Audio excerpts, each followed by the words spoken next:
படத்தை first super good ஃபிலிம்ஸில் தான் பார்ஷியலாக produce பண்ணலாம் தான் பார்த்துட்டு இருந்தோம். பட் அதுக்குள்ளே 99th ஃபிலிம் வந்து விஷால் வச்சு மகுடம்னு ஒரு படத்தை அனௌன்ஸ் பண்ணாங்க. சரி, இந்த நேரத்தில் போய் அப்பா வந்து இது பண்ண வேணாம் அப்படின்னு சொல்லி உடனே we had an idea to pitch to another producer. அவர் தான் கண்ணன் ரவி சார்.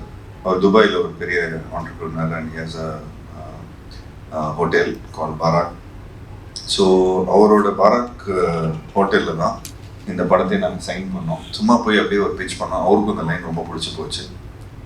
அண்ட் நிச்சயமாக நானும் பண்ணுறேன்னு சொல்லி ஃபுல் எந்தோட he also ஓகேமே.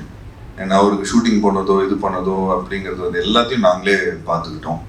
So thanks to Muthukumar. அவர் தான் ஃபுல்லாக எல்லாத்தையும் இந்த டீமை வந்து இப்போது முத்துக்குமார் தான் பயங்கர டிமாண்டில் இருக்கார்.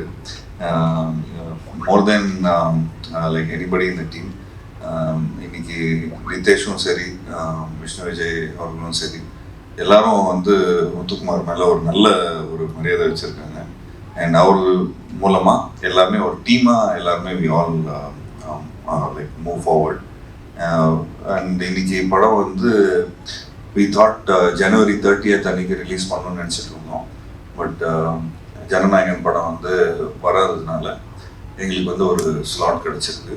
ஸோ ஒரு பிரதராக நாங்கள் வந்து எங்கள் ப்ரொடியூசர் எல்லாருமே என்ன சொன்னாங்கன்னா, இந்த டைமில் ஒரு நல்ல டேட் இருக்குது, so I think we should avail the opportunity சொல்லி அவங்க உடனே அந்த படத்தை January 15th பொங்கலுக்கு ரிலீஸ் பண்ணுறதா டிசைட் பண்ணோம். ஸோ எங்களுக்கு வந்து ரிதேஷ்க்கு வந்து ஒரு பெரிய ரிலீஸாக இருக்கும்.